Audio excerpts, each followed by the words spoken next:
Laura, you sang lead vocals on the first track of the most recent album, Ahora. Do you feel a certain responsibility to do the best job you can, in particular because that's the first voice that people are hearing when they listen to that album? You know what? I think I was very lucky to not know that it was going to be the first one of the album. So I just went in there and gave it me, gave it my all, like as always, and sung the song the way, Jose liked it. So I'm thankful that I didn't have to stress about that. But regardless, I think I would have gone and given it exactly what I did. Mm-hmm. You also are the last lead vocal that people hear on the album because you sing Si No Te Hubiera Sido. That's the last song on the Marisela Popurrí. That's true, yeah. Did you realize that? I didn't. That you're the first and last voice that people hear? I did not. I did not realize that at all. But that one I think is they're both very special because it's, the Popurrí of Marisela. And Marisela, who doesn't know her, right? And then it starts off with una canción de Ana Gabriel, which is also very iconic. But different because it's a different genre of music, so I'm just very honored, really.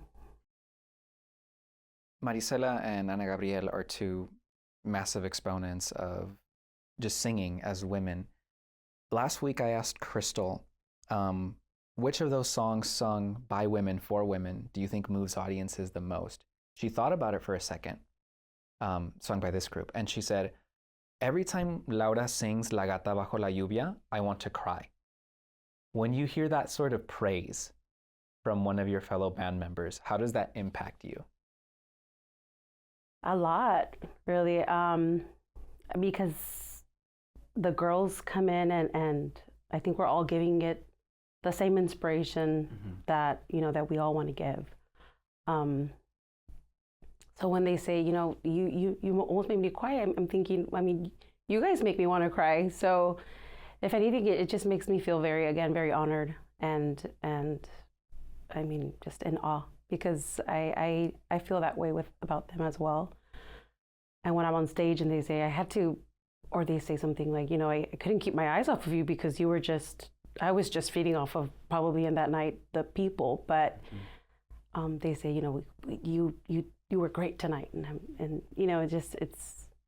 it's very mesmerizing, and I'm very honored, and yeah, I'm very blessed. Given that Reyna is in a unique position to interpret songs sung by women that, for example, Sol doesn't really do, how important is it for you to do, in some ways, Ana Gabriel and Marisela justice through what you have to offer as a vocalist?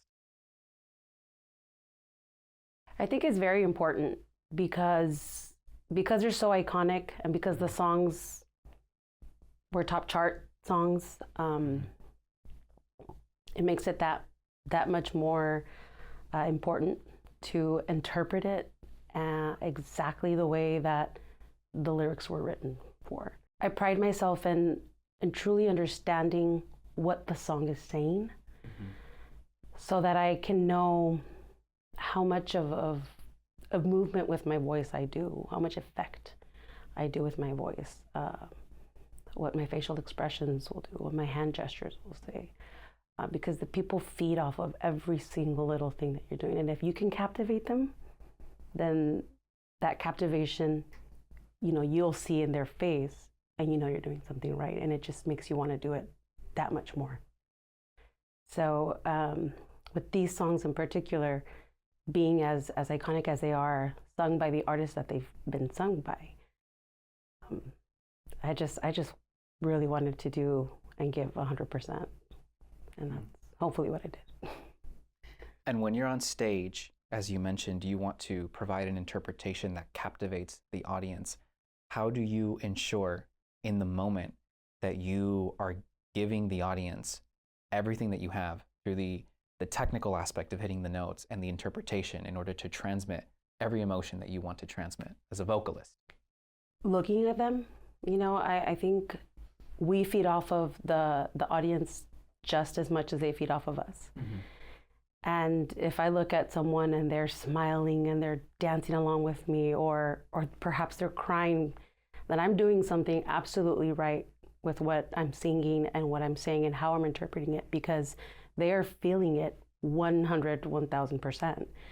And if they're giving me that reaction and I'm seeing that, then I'm only going to be reassured that I need to continue doing that and perhaps need to do it a little more. If I don't get that, then I know that there's something missing, and maybe I need to go take it back, to the drawing board and say, what can I do different? How can I am always evolving. There's always room for improvement.